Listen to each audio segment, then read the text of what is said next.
Hello there and welcome once again to The Verdict. I'm Mick Cornett along with Kent Myers. We're here every week meeting interesting people and dealing with topical issue. And boy, is today's subject topical. It is indeed. We're going to talk about the challenges of a public school in Oklahoma with Dr. Nick Migliorino, the superintendent of Norman Public Schools, who is very engaged in everything educational in Cleveland County.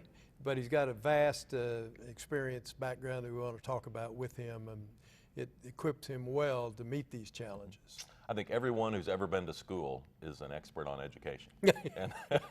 and today we're going to talk to a real expert on education. We're going to do away with some of those myths. Dr. Nick Migliorino from the Norman Public School System. We'll be back on The Verdict right after this.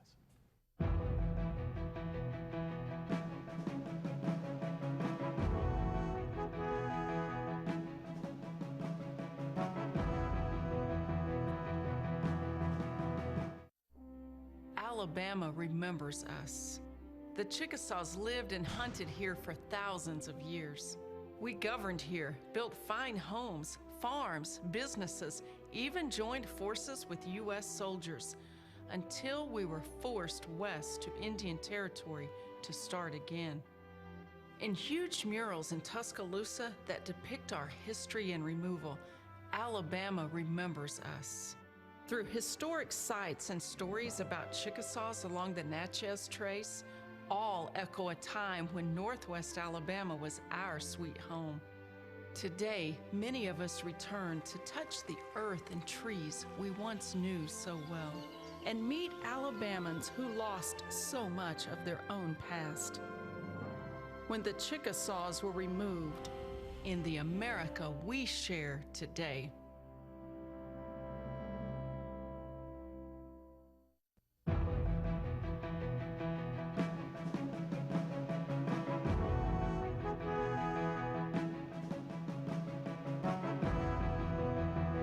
Welcome back to the set of The Verdict. Mick Cornett with Kent Myers. Kent's going to introduce today's guest. As we indicated in the opening segment, we're really pleased today to welcome Dr. Nick Migliorino, the superintendent of Norman Public Schools, to talk to us today about challenges of a public school and other things.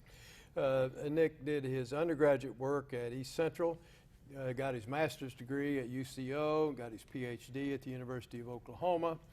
He has served in almost every capacity in the school system. He's been a teacher, a coach, an assistant superintendent, a superintendent, and probably swept out the gym a time or two that we don't know about. He has been in the Moore school system, the Tahlequah school system, the Putnam City school system, and now is in the Norman school system at the highest rank available in that system. In 2017, he took his job as superintendent of Norman Public Schools. Doctor, sure glad to have you. Thanks for giving us your time. Oh, completely my pleasure. Thanks for the opportunity. Norman, one of the largest districts in the state, and you've been around education now for quite some time. What's the biggest misperception, do you think, that people might have on the street about education today in the public schools? You know, that's a tough question because there are a lot of perceptions out there about education and public education. You know, what you hear in the media is what most people believe these days. And yes, there are plenty of challenges, especially, and I know we'll talk about it, around funding and teacher shortages and all of those things. But maybe the biggest perception about public schools is that we're not able to serve students the way we need to. And that is not the facts. Public schools are doing an incredible job. We are exceeding despite the funding and the resources that were being provided. We have communities that are completely supporting their public schools. 90 to 95% of Oklahoma children go to public schools. Well, let's talk about the Norman Public School System. Give us some numbers on sizes and whatever data comes to the top of your head. Sure. Just a quick breakdown of Norman Public Schools. We have 2 high schools, 4 middle schools, 17 elementary schools, and an alternative school. How many students? 16,100. Wow.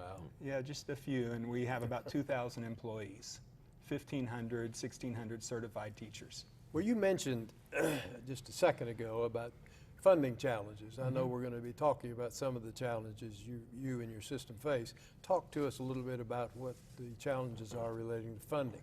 Well, funding, you know, in schools, we've always been planners. We strategically plan to provide the best education and best opportunity for our students. The challenge with funding is right now we're at an all-time low. I believe the National Institute just came out with some new numbers last year, and it's truly the opportunity to be competitive. We, you know, in Norman, we're lucky enough to have a community that supports us. We're in the backyard of the University of Oklahoma, but yet we have 35 emergency certified teachers in the Norman Public Schools. Just a few years ago, the state of Oklahoma had 31. Goodness. So that's a challenge, but the planning that we put in place, what we really want to be able to do is to be able to execute the plans we put in place without hesitation. Right now, these plans we have in place, we're not always able to execute them to the fullest because our funding is continually being cut. And being competitive in the region is really important to us as well. I mentioned just now that the National Institute I can't remember the other two initial words, but just came out with the newest 2018 funding, and we've always been at the bottom in our region, you know, for the past many years. But just this year, the margin that we are in last place has grown. We are decades behind when it comes to public education funding in this region alone. Well, what about the teacher shortages? What happens when you're trying to open the doors for a new school year and you don't have enough teachers to fill the spots? How do you get to the utilization of emergency certification teachers? Sure, and so let me answer that question in a couple of ways. The easy answer is what happens when there's a teacher shortage? Yeah. Class sizes go up because we still have the opportunity and the responsibility to serve those students. So the easy answer is class sizes go up. But what we have to do is reach out and find people who are willing to serve as a teacher, and that's when you get into the emergency certification. The people who have stepped up and who want to be teachers, who have gone through the process of becoming an emergency certified teacher, they really want to be in front of students. They just don't have all the training that all of our regular public education teachers have, and it's incredibly crucial, and even more so at the elementary levels, at those primary levels. We have to have people who know the methodology, who know the psychology, and the teaching methods that it takes to instruct students, especially in those primary years. How much discretion do individual teachers have on the way that they teach? Does the superintendent put down a list of rules that they want teachers to follow? Does the principal, or are teachers free to kind of teach the subject matter in the way that they best see fit? It's a balance. It's a balance. We have guidelines, we have expectations and parameters for each and every subject or grade level that is taught. But we also want teachers to look at the individual students in their classrooms and have that ability to modify what they're doing to create the best experience for each kid. We talk a lot about social promotion. What's your feelings on that as an educator, as a person who's been around young people in education for almost your whole adult life? Should we be advancing kids from one grade to another if they've not clearly shown a competence at that particular level? You know, the social promotion is a big topic. I believe to go to the next level, you have to understand and have the foundation in the prior levels, in the previous levels. So at sometimes, you know, students as they get older, if you have a 16 or 17-year-old student, maybe they, for whatever reason, in a middle school, we still need to provide them with that primary, that education they need. But they also, there's something to be said, is they need to be with similarly aged peers, because there is that social side of school. If you remember when you were in school or when you were in school, the academics, that is a huge part of what we do. But what you remember are those social experiences, the opportunities, going to football games, going to dances, going to all the other things that public schools offer, and we build around the students, their needs. You know, growing the whole student is what we like to say. I want to ask about methods you may use to try to fill some of these gaps that you've got in funding and personnel and the like. Do you have some kind of arrangement with folks in the community, partnerships or anything to assist your school system? In Norman, I mean, incredible partnerships. Once again, extremely lucky and blessed to be in the Norman community, because they do completely support our school system. Being in the backyard of the University of Oklahoma, Norman is a destination. People want to live in Norman, Oklahoma. When it comes to recruiting and getting teachers to Norman to fill the empty spots, it has been a challenge. We have to up our recruiting. We do have primarily because of funding and being able to pay them the salaries that they need, because it's easy for people to walk across the border. But what we do is offer many different opportunities for those teachers in our district. But to your question and to your point, we have partnerships with the different universities, whether it's the University of Oklahoma or all the other regional universities and the departments of education, so that when students have met the qualifications, whether it's in December or May or whenever, we can reach out and grab those students and bring them in as teachers. And here's something we have to understand. There is a significant shortage of teachers in this state. This year we hired 200 new teachers in Norman Public Schools. We average 100 to 150 typically. But if we were to today in the departments of education, the education colleges, if they filled up this year with freshman students coming in wanting to be teachers, we're still about a decade behind being able to fill and catch up to where we need to be with teachers in this state. What's the average career of a teacher? You know, it seems to me that when I was, in grade school, that the teachers, usually completed a long career, and at 65 or so, they retired. My mother was a teacher and kind of went through that experience. But my perception is today that teaching is not something you do until you're 65. Is that the result of the benefits and the salary, or is it something else? Well, I think it has to be, that has to be a part of that conversation. But also, people are becoming more mobile.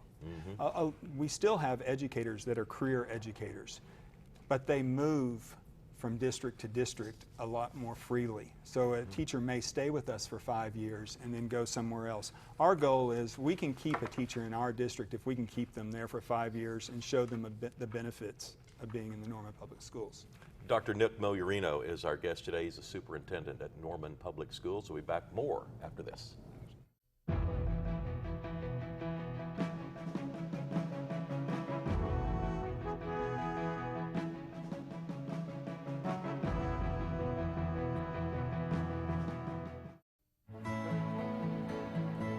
The good life comes naturally to Tulsa, where nature's beauty is matched with an eye for aesthetics.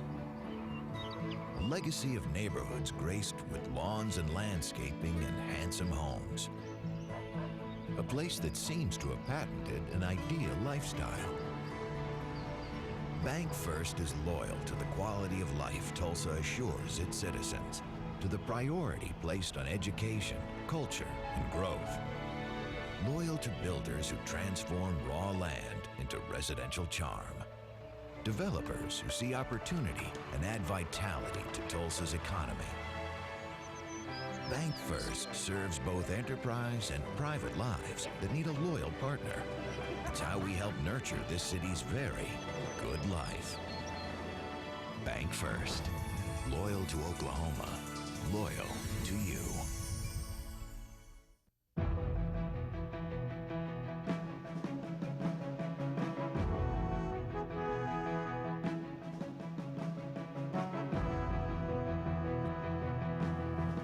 We're back on The Verdict. Our guest is Dr. Nick Migliorino. He's the superintendent at Norman Public Schools. And while going through your bio, we were reminded of an experience you had in May 3rd, 1999, when the horrific tornado hit the southern edge of the Oklahoma City border, and you were working in the Moore school system. Kind of take us through that evening when you were almost in a direct path. Yeah, that was an experience I don't I don't want to have to relive. You kind of see the emotion come through me when I think back to that day. May 3rd, 1999 was a day that I'll remember forever. It was my first year as an administrator in Moore Public Schools. We were having an awards ceremony, actually for Moore West Junior High School. That was the school I was at. We were having it at Westmore in their auditorium. And you know, I don't know if it was smart or not smart on my part, but I was the only administrator who showed up. I think my mentors at that time probably watched the news a little better than me. I was a bit anxious. You know, I had a speaking role, and I wanted to make sure everything was right. But I got there, and there were about 160 students and families that had also shown up at that point in time. And as I was on stage, you know, getting all the plaques and all the to-dos ready, the Fred in the sound booth kind of radioed down to me and told me, hey, this is looking pretty serious. This storm's heading right at us. So at that point in time, I really stopped what I was doing and tried to assess the facility I was in. It wasn't my first tornado to be in. I grew up in Ardmore, and we had a couple come through there as well. So I knew the severity and the possibility if something was coming at us. So I assessed the location of where I could put the most people, and you know, there were a couple of stairwells and some breezeways and different places that I felt would be the safest area for people. The tornado turned and was making a direct path towards Westmore High School. At that point in time, I was able to get all the students and the majority of the parents into a safe place ahead of time.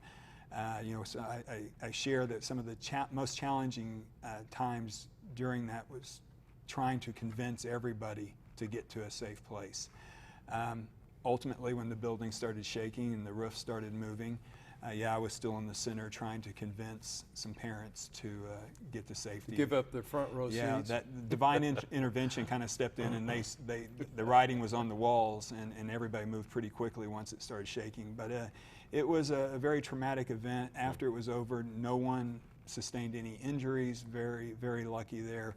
Went into the parking lot, and not all the cars were still there. Those that were there were in balls, you know, and it was a pretty rough scene outside, and, you know, having to console students and families as they were walking outside. And many of them lived right around Westmore High School. You know, a very traumatic incident. Yeah. Well, and one of the long forgotten aspects of being a teacher is that you're responsible, or Absolutely. you feel responsible, certainly, you know, for everyone that's in that building when you're in charge. So thank you for your work on that day. Well, and you I'm sure received you've a relived it. humanitarian award for your service that day, and you're to Yeah. be commended for I that. appreciate that. Appreciate that. Well, as mood swings go, this is a little bit of one, but Right. let's move back into education in 2017. A few years ago, we invested heavily in pre-K and making it mandatory across the state, and we're actually one of the national leaders in Yep. that area. Are we starting to see the positive repercussions of investing in that additional year of formal education? Oh, absolutely, absolutely.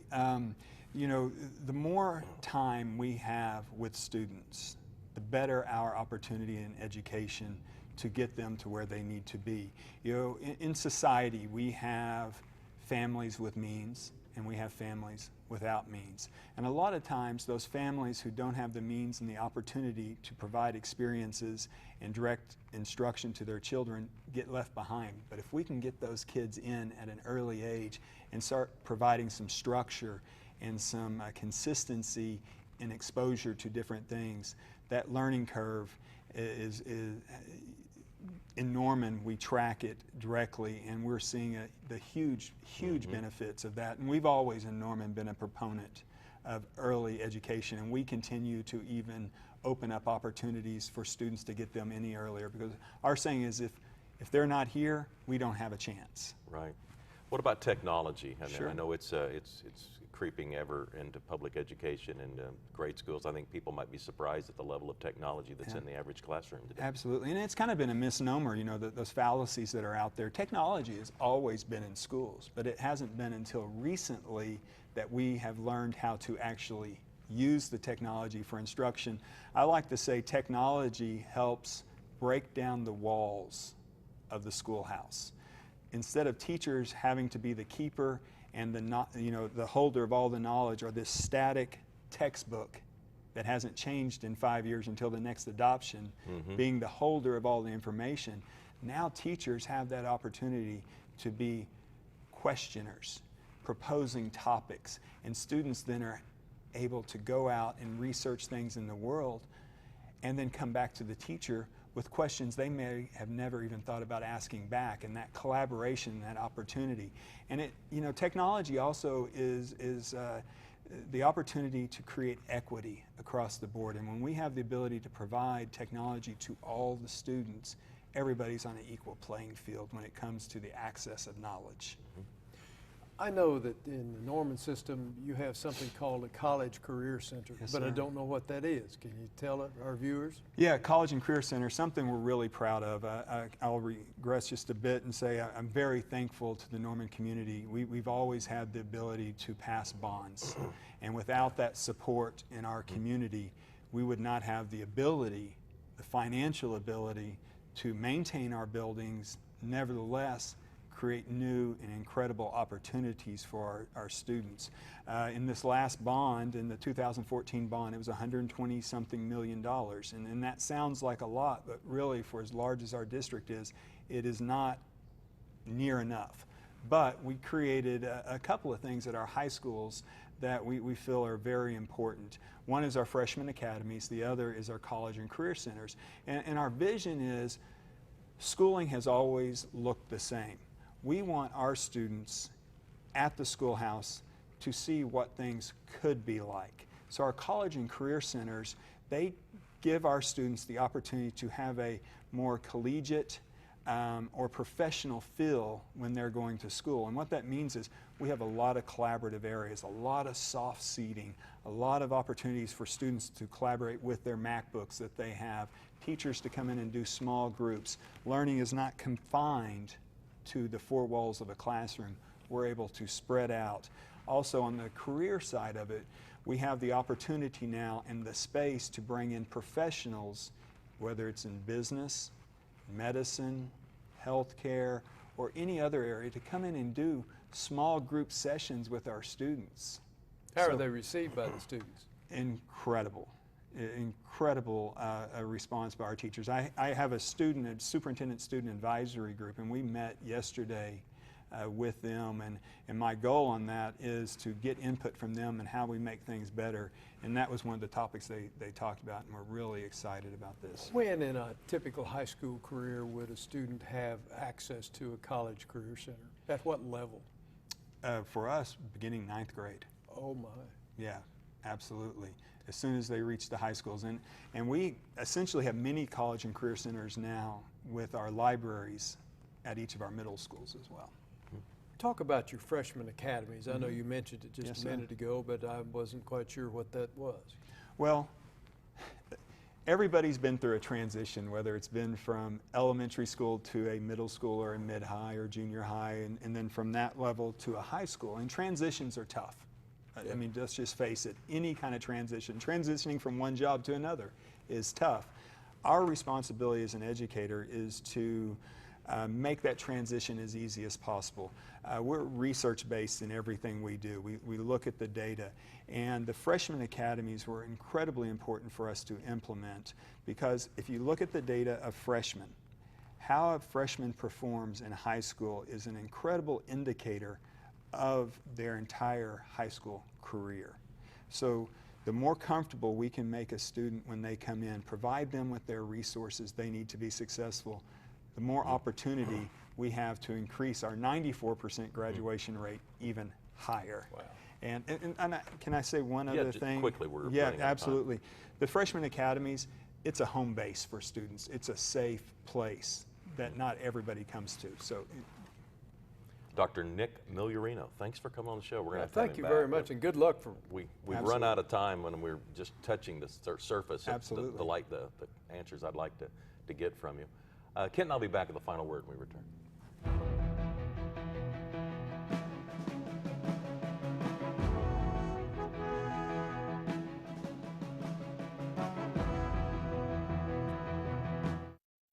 There are now 11 million of us who live here and work here.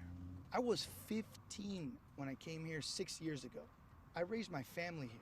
drive my truck to my job every day. The only difference between now and 6 years ago, I do it legally. I wanted to. Because this is my home.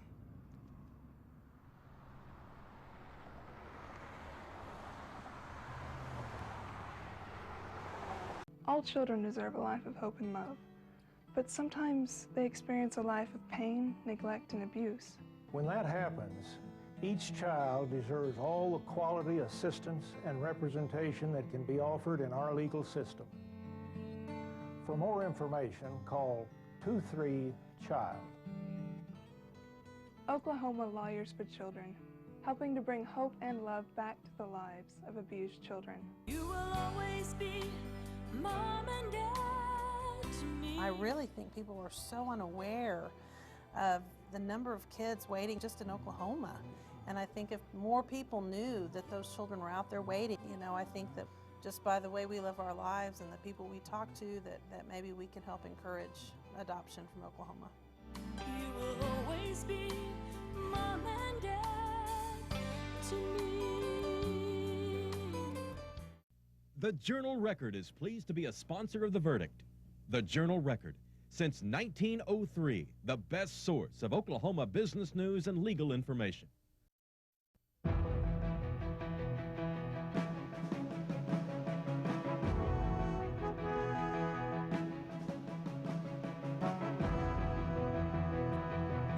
We're back on The Verdict, wrapping up a show with the Superintendent of Norman Public Schools, Nick Migliorino. Well, it has a huge responsibility and 16,000 students to look after. That's a little bit of job training I'm sure that he needs to engage in all the time. All the teacher shortages and funding shortages are challenges that they seem to be addressing very progressively, and we sure thank him for his time. Absolutely. Thank Wish him for him his the work, best. and thanks for coming by and being a part of our show today. We have a couple of websites that we'd like to draw your attention to. If you'd like more information on Nick or his school district, you can go to normanpublicschools.org. That's normanpublicschools.org. And we have a website. We'd love to have you log on there and tell us about a guest that you'd like to see on a future show or a subject you'd like to see us entertain. That website is theverdict.tv. That's theverdict.tv. That's going to do it for this week's show. Thanks so much for joining us, and thanks also to Dr. Nick Migliorino for being our guest today on The Verdict. For Kent Myers, I'm Mick Cornett. We'll see you next week right here on The Verdict.